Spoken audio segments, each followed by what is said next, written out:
지금 제 심장에는 스텐트가 박혀 있습니다. 고지혈증 그 이유는 우리가 흔히 의심하는 삼겹살이 아니었습니다. 도대체 무엇이 문제였을까요? 그동안 누구보다 식단을 조심했고 고기는 줄이고 운동도 꾸준히 했습니다. 그런데도 혈관은 점점 막히고 있었습니다. 혹시 지금 이 영상을 보고 계신 당신도 나는 그렇게 기름진 걸 안 먹는데 왜 콜레스테롤 수치가 자꾸 오르지? 이런 생각 해보신 적 있으신가요? 72세 정혜수 님도 같은 질문을 하셨습니다. 아침엔 귀리빵, 점심엔 국수, 저녁엔 두유와 떡. 건강을 챙긴다고 그렇게 식단을 바꾸셨는데 결과는 LDL 162, 중성지방 200. 그분이 하신 말 지금도 기억납니다. 이렇게 조심했는데 뭐가 문제였던 걸까요? 사실 고지혈증은 삼겹살 때문이 아닙니다. 더 무서운 건 우리가 건강하다고 착각하며 매일 먹고 있는 음식들입니다. 오늘 이 영상에서는 반드시 끊어야 할 음식 3가지, 그리고 약 없이도 혈관을 되살리는 식사법 2가지까지 제가 직접 확인한 사례와 함께 알려드리겠습니다. 지금 이 영상이 내 이야기 같다고 느껴지셨다면 아래에 좋아요 한번 눌러주시고, 혹시 여러분들이 조심하고 있는 음식이나 실천 중인 식단이 있다면 댓글로 함께 나눠주세요. 그리고 알림 설정까지 해주시면 앞으로 제가 준비한 더 많은 건강 지혜를 누구보다 빠르게 받아보실 수 있습니다. 그럼 지금부터 본격적으로 당신의 혈관을 살리는 식탁 이야기, 저 정용철과 함께 시작해 보겠습니다. 고지혈증 환자가 반드시 끊어야 할 첫 번째 음식은 트랜스 지방이 들어간 가공유지 제품입니다. 우리가 식단을 바꾼다고 할 때 가장 먼저 떠올리는 건 보통 고기입니다. 삼겹살, 곱창, 치킨 같은 기름진 음식을 줄이자는 거죠. 그런데 정작 우리가 매일 무심코 먹고 있는 빵, 쿠키, 심지어 건강 간식이라고 믿는 크래커 속에 트랜스 지방이라는 더 치명적인 지방이 숨어 있다는 사실 알고 계셨나요? 트랜스 지방이 혈관에 얼마나 해롭냐고요? 간단히 말씀드리면 트랜스 지방은 LDL 콜레스테롤, 즉 나쁜 콜레스테롤을 높이고 HDL 콜레스테롤인 좋은 콜레스테롤을 낮추는 이중 파괴자입니다. 이 말은 곧 혈관에 기름때를 더 많이 붙이면서 그걸 청소해주는 기능까지 망가뜨린다는 뜻입니다. 우리가 흔히 마트나 빵집에서 사 먹는 과자나 크래커, 도넛, 마가린, 토스트 속엔 이 트랜스 지방이 쇼트닝이나 마가린이라는 이름으로 숨어 들어 있습니다. 문제는 제품 뒷면 영양성분표에 트랜스 지방 0g이라고 적혀 있어도 안심할 수 없다는 점입니다. 식품법상 0.2g 미만은 0g으로 표기 가능하기 때문에 매일 먹는 과자와 빵 속엔 소량씩 트랜스 지방이 축적되고 있을 수 있습니다. 얼마 전 진료실을 찾은 74세 이정자 님이 그랬습니다. 선생님, 저는 삼겹살도 안 먹고 치킨도 피하는데요. 간식은 고구마 말랭이랑 견과류 쿠키 정도밖에 안 먹어요. 그런데 검사 결과는 LDL 콜레스테롤 174, 중성지방도 210을 넘겼습니다. 음식 일기를 받아보니 아침엔 마가린을 바른 식빵, 간식으론 견과류 쿠키와 고소한 뻥과자, 저녁에 심심할 땐 시리얼 한 줌과 우유를 드시고 계셨죠. 그중 문제였던 건 쿠키와 시리얼이었습니다. 건강 간식이라고 소개된 그 제품엔 쇼트닝과 마가린 그리고 정제당이 함께 들어 있었습니다. 이정자 님도 말씀하셨습니다. 영양표 보니까 0g이라 안심했는데 진짜 이게 문제였을 줄은 몰랐어요. 이처럼 트랜스 지방은 숫자를 믿는 순간 우리 몸속에 쌓이기 시작합니다. 무서운 건 눈에 띄는 변화가 없이도 혈관 속에 천천히 염증을 만들고 벽을 두껍게 만든다는 것입니다. 이 과정은 증상이 없어서 조용한 살인자라고도 불립니다. 그렇다면 어떻게 대처해야 할까요? 마가린은 들기름, 올리브유, 아보카도유로 바꾸세요. 버터 대용으로 쓰이는 쇼트닝이든 제과류 대신 아몬드, 호두, 삶은 고구마 같은 자연식 간식으로 전환하는 것이 좋습니다. 빵이 당기신다면 통밀빵이나 귀리빵을 구입하되 재료 표시를 꼼꼼히 확인하셔야 합니다. 무엇보다 중요한 건 이 정도는 괜찮겠지라는 방심이 쌓이면 어느 날 갑자기 수치로 드러난다는 사실입니다. 한두 번은 괜찮을 수 있지만 매일 반복되면 혈관은 반드시 반응합니다. 정리하자면 고지혈증 환자가 반드시 끊어야 할 첫 번째 음식은 마가린, 쇼트닝이 들어간 모든 형태의 가공식품입니다. 단 한 줄의 성분표를 확인하는 습관이 당신의 혈관을 살리는 첫 번째 방패가 될 수 있습니다. 하지만 지금부터 말씀드릴 음식은 앞서 말한 트랜스 지방보다 더 교묘하게 혈관을 공격하는 보이지 않는 지방입니다. 고지혈증 환자가 반드시 끊어야 할 두 번째 음식은 정제된 탄수화물입니다. 흰쌀밥, 흰빵, 떡, 국수, 달콤한 음료들. 겉보기에 기름기는 전혀 없어 보입니다. 그래서 많은 분들이 이 정도는 괜찮겠지 하며 습관처럼 드시죠. 하지만 이 음식들이야말로 고지혈증 환자에게 가장 은밀하고 위험한 보이지 않는 지방입니다. 왜일까요? 정제된 탄수화물은 몸에 들어오면 빠르게 흡수돼 혈당을 급격히 높입니다. 우리 몸은 혈당을 일정하게 유지하기 위해 인슐린이라는 호르몬을 분비하는데 이 인슐린은 혈당을 낮추는 것 외에도 남은 에너지를 지방으로 바꾸는 역할을 합니다. 즉, 에너지로 다 쓰고 남은 당분은 중성지방이라는 형태로 바뀌어 지방세포에 저장됩니다. 이 중성지방이 복부에 쌓이면 내장지방, 간에 쌓이면 지방간, 그리고 혈액 속에 남아 떠다니게 되면 고지혈증의 직접적인 원인이 되는 것이죠. 76세 김용수님의 이야기를 들어보겠습니다. 선생님, 저는 기름진 음식은 진짜 안 먹습니다. 튀김도 안 먹고 삼겹살도 거의 끊었어요. 요즘은 아침에 흰빵에 두유, 점심엔 잔치국수, 저녁엔 떡이나 카스텔라 정도 먹고 있어요. 표면적으로만 보면 꽤 건강한 식단처럼 보이지만 정제 탄수화물로 가득한 식단이었습니다. 혈액검사 결과는 LDL 콜레스테롤 178, 중성지방 262, 수치만 보면 기름진 식단 못지않게 위험한 상태였죠. 김용수님의 식사일지를 보면 아침에 두유는 가당된 제품이었고 국수 국물은 나트륨과 정제당이 함께 들어있었으며 떡과 카스텔라는 정제 밀가루와 설탕, 마가린이 결합된 대표적인 혈관 폭탄이었습니다. 김용수 님이 하신 말이 지금도 기억납니다. 기름을 안 먹었는데도 이렇게 수치가 높을 줄은 정말 몰랐어요. 정제 탄수화물의 무서운 점은 보이지 않고 느껴지지 않으며 자주 먹기 쉽다는 데 있습니다. 특히 떡빵, 국수처럼 부드럽고 빠르게 소화되는 음식일수록 혈당을 더 빨리 올리고 인슐린 작용을 더 자극해 중성지방으로 전환될 확률도 더 높습니다. 게다가 저녁 늦은 시간에 섭취하면 에너지로 소모되지 못한 채 거의 대부분 지방으로 저장됩니다. 그렇다면 어떻게 바꿔야 할까요? 흰쌀밥은 현미, 보리, 귀리 등 잡곡밥으로 절반 이상 섞어 드세요. 국수나 떡류는 주 1에서 2회 이하로 제한하고 대신 된장국, 채소죽, 생선구이로 대체하는 것이 좋습니다. 두유는 반드시 무가당 제품인지 확인하세요. 간식으로 떡, 카스텔라, 과자 대신 삶은 고구마, 사과, 바나나, 방울토마토처럼 천연 당분이 적절히 포함된 자연식품을 추천드립니다. 중요한 건 완전히 끊는 것이 아니라 습관적으로 매일 먹는 것을 경계하는 자세입니다. 특히 어르신들의 식습관 중에는 떡 한 조각, 국수 한 젓가락 정도야 괜찮겠지 하는 작은 선택들이 매일매일 쌓여 혈관 속에 큰 문제를 만드는 경우가 많습니다. 정리하자면 고지혈증 환자가 반드시 끊어야 할 두 번째 음식은 정제 탄수화물입니다. 겉으론 기름기 하나 없어 보이지만 속으로는 혈관을 서서히 막아가는 보이지 않는 지방 공장이라고 생각하셔야 합니다. 그런데 다음 내용에서 나오는 음식은 이 모든 걸 한꺼번에 품고 있는 최악의 조합입니다. 바로 아침 식사와 냉장고 속에 늘 들어있는 그것입니다. 절대 놓치지 마세요. 고지혈증 환자가 반드시 끊어야 할 세 번째 음식은 가공육입니다. 삼겹살이나 곱창보다도 더 조용하고 치명적으로 혈관을 망가뜨리는 음식이 있습니다. 바로 우리가 냉장고에 늘 넣어두고 아이 반찬이나 아침 식사로 자주 사용하는 햄, 소시지, 베이컨 같은 가공육입니다. 많은 분들이 삼겹살 같은 고기는 위험하니까 줄여야지 하면서도 햄이나 소시지는 고기보단 나으니까 괜찮겠지라고 생각합니다. 하지만 사실은 고지혈증 환자에게 가공육이 더 위험할 수 있습니다. 가공육은 단순한 고기가 아닙니다. 우선 포화지방 함량이 매우 높습니다. 햄 100g 기준으로 포화지방 5g 이상, 총 지방은 12에서 20g에 이르기도 합니다. 게다가 혈압과 염증을 악화시키는 나트륨이 다량 포함되어 있습니다.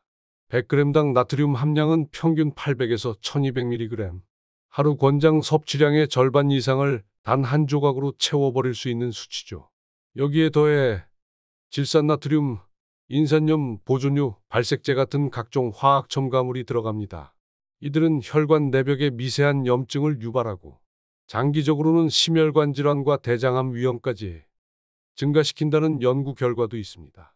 72세 오윤정 님의 이야기를 들어보겠습니다. 선생님, 고기는 잘 안 먹어요. 삼겹살, 치킨 같은 건 거의 끊었고, 요즘은 아침에 샌드위치 한 조각, 점심은 간단한 볶음밥 정도로 먹어요. 건강을 챙기려 노력하시는 게 느껴졌지만 혈액검사 결과는 LDL 콜레스테롤 175, 중성지방 210으로 고지혈증 진단을 받으셨습니다. 식사 내용을 더 자세히 확인해 보니 샌드위치 안에는 슬라이스 햄, 볶음밥에는 베이컨이 거의 매일 들어가 있었습니다. 무심코 섭취한 이 가공육들이 오윤정 님의 혈관을 조용히 망가뜨리고 있었던 겁니다. 그분이 하신 말이 기억납니다. 삼겹살은 끊었는데 샌드위치 햄이 이렇게 위험할 줄은 몰랐어요. 사실 세계보건기구 WHO 산하국제암연구소는 2015년 가공육을 1급 발암물질로 공식 지정했습니다. 흡연, 성면, 방사선과 같은 등급입니다. 매일 50g 이상의 가공육을 섭취하면 대장암 위험이 18% 증가한다는 연구 결과도 발표된 바 있습니다. 그런데 한국인의 가공육 소비는 해마다 증가하고 있고, 특히 시니어 세대에서도 아침 식사 간편화, 반찬 대체 이유로 햄, 소시지, 훈제 닭가슴살, 미트볼 등의 소비가 크게 늘고 있는 실정입니다. 그렇다면 어떻게 바꿔야 할까요? 아침에는 자주 드시던 햄이 들어간 샌드위치 대신에는 삶은 달걀이나 부드럽게 익힌 두부, 혹은 저염 닭가슴살을 활용해 보세요. 볶음밥에 꼭 넣곤 했던 베이컨 대신에는 다진 채소나 표고버섯 또는 고소한 잔멸치를 넣는 것도 아주 좋은 방법입니다. 아침 식사도 조금만 바꾸면 충분히 달라질 수 있습니다. 빵보다는 채소와 곡물이 들어간 따뜻한 죽이나 현미를 곁들인 샌드위치처럼 속이 편안한 식단으로 전환해보는 걸 추천드립니다. 그리고 가장 중요한 건 매일 먹는 반찬이라는 이유로 가공육을 습관화하지 않는 것입니다.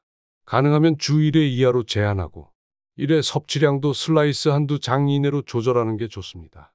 제품을 구매할 때는 반드시 포화지방, 나트륨, 트랜스지방 수치를 직접 확인하는 습관이 필요합니다. 저염, 무첨가 문구만 믿지 마시고 성분표를 끝까지 읽는 것, 그게 바로 나의 혈관을 지키는 건강한 습관입니다. 정리하자면 고지혈증 환자가 반드시 끊어야 할 세 번째 음식은 햄, 소시지, 베이컨 같은 가공육입니다. 이들은 고기보다 더 강력하게 우리의 혈관을 공격하는 조용한 위협입니다. 이제 우리가 끊어야 할 음식 세 가지를 살펴봤습니다. 그렇다면 이제부터는 무엇을 먹어야 혈관이 다시 살아나는지 알려드릴 차례입니다. 이어서 다음 내용은 혈관을 깨끗이 청소해주는 음식을 함께 알아보겠습니다. 고지혈증 환자에게 도움이 되는 첫 번째 식사법은 혈관을 청소해주는 음식을 매일 챙겨 먹는 것입니다. 우리는 앞서 말씀드린 세 가지 음식을 끊는 것만으로도 혈관 건강을 지킬 수 있다고 배웠습니다. 하지만 단순히 끊는 것만으로는 충분하지 않습니다. 망가진 혈관을 청소하고 회복시키기 위해서는 우리 몸에 좋은 음식을 의도적으로 넣어주는 습관이 필요합니다. 바로 오늘 말씀드릴 혈관 청소 식품들입니다. 혈관을 깨끗하게 유지하려면 두 가지가 꼭 필요합니다. 하나는 좋은 지방, 그리고 다른 하나는 수용성 식이섬유입니다. 이 두 가지는 LDL 콜레스테롤을 줄이고 HDL 콜레스테롤을 높이며 혈관 내 염증을 완화해주는 중요한 역할을 합니다. 먼저 좋은 지방부터 말씀드리겠습니다. 좋은 지방이란 오메가3가 풍부한 생선과 식물성 지방을 말합니다. 고등어, 연어, 정어리 같은 등푸른 생선은 혈중 중성지방을 낮추고 혈관 안에서 염증이 생기는 걸 막아주는 역할을 합니다. 실제로 주 2회 이상 꾸준히 섭취하면 심혈관 질환의 위험률이 30% 이상 줄어든다는 연구 결과도 있습니다. 식물성 기름 중에서는 엑스트라 버진 올리브유, 아마씨유, 들기름이 좋습니다. 볶음 요리보다는 생채소에 뿌리거나 밥에 한두 방울 넣는 식으로 활용하면 더욱 효과적입니다. 또한 호두, 아몬드, 캐슈넛 같은 견과류도 적당량만 섭취하면 혈관 건강에 큰 도움이 됩니다. 단, 하루에 한 줌 이내 기름이나 소금이 첨가되지 않은 생견과류로 선택하셔야 합니다. 다음은 수용성 식이섬유입니다. 이 성분은 장 속에서 콜레스테롤을 흡착해 몸 밖으로 배출시켜주는 역할을 합니다. 쉽게 말하면 혈관 벽에 붙어있는 기름때를 청소해주는 섬유질 같은 존재인 것이죠. 대표적인 음식으로는 귀리, 보리, 현미, 고구마, 사과, 배, 브로콜리, 양배추 등이 있습니다. 특히 귀리, 오트밀은 수용성 식이섬유인 베타글루칸이 풍부해 콜레스테롤 수치를 낮추는 데 탁월한 효과가 있습니다. 68세 최 목자님은 고지혈증 수치가 계속 높아져서 약 복용 직전까지 갔던 분입니다. 그런데 어느 날 진료실에서 이런 말씀을 하셨어요. 선생님, 약 먹기 전에 한 번만 더 식단 바꿔볼게요. 정 안 되면 그때는 약 먹겠습니다. 그날 이후 최 목자님은 아침을 귀리죽으로 바꾸고 점심에는 브로콜리와 삶은 고구마, 저녁에는 올리브유를 살짝 뿌린 채소 샐러드와 연어구이를 드시기 시작했습니다. 딱 석 달 후 LDL 콜레스테롤은 147에서 108로 떨어졌고 중성지방도 50 가까이 감소했습니다. 그뿐만 아니라 체중도 3.5kg 줄어들며 몸이 가벼워졌다고 하셨습니다. 그분이 웃으며 하신 말이 아직도 기억납니다. 죽만 바꿨는데도 몸이 이렇게 가벼워질 줄 몰랐어요. 이처럼 혈관을 살리는 음식은 결코 어렵거나 비싼 게 아닙니다. 아침 식사는 따뜻한 귀리죽이나 부드러운 현미밥 한 공기로 시작해보세요.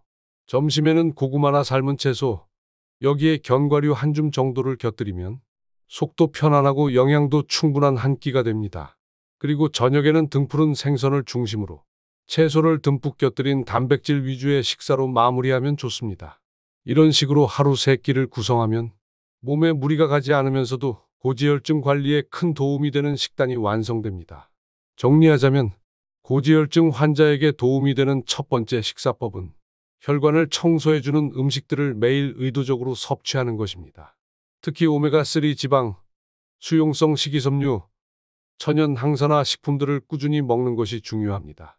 그렇다면 마지막으로 이 좋은 음식들을 더 효과적으로 작용하게 하는 하루 실천 루틴은 어떤 게 있을까요? 제가 직접 실천하고 있는 생활 습관을 안내해 드리겠습니다. 고지혈증을 근본적으로 개선하는 두 번째 실천법은 근육을 늘리고 체중을 줄이는 생활 습관입니다. 혈관을 살리는 음식을 잘 챙겨 먹는 것도 중요하지만 그보다 더 근본적인 변화는 몸의 구조를 바꾸는 것에서 시작됩니다. 바로 근육을 늘리고 내장 지방을 줄이는 것이죠. 고지혈증은 단순히 기름진 음식을 줄인다고 해결되진 않습니다. 우리 몸 안에 있는 지방을 어떻게 처리하느냐? 이게 가장 중요한 문제입니다. 사실 이 부분은 저 자신이 직접 겪고 실천하고 있는 이야기이기도 합니다. 은퇴 후 진료실을 떠난 뒤 예전보다 활동량이 확 줄어들었습니다. 식단은 나름대로 조심했고 삼겹살이나 튀김 같은 건 거의 먹지 않았죠.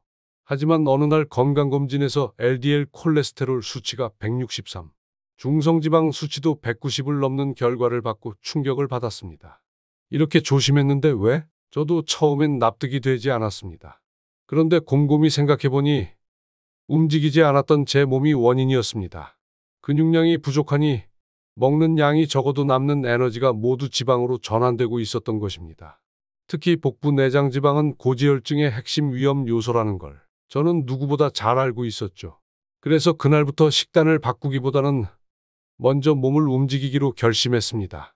제가 실천한 건 정말 간단한 루틴이었습니다. 별도의 운동기구도 필요 없고 하루 10분이면 충분했죠. 아침에는 계단을 이용해 천천히 5층 정도를 오르면서 몸을 깨워줬고 점심 식사 후에는 벽을 짚고 팔굽혀 펴기를 10회 정도 가볍게 해주었습니다.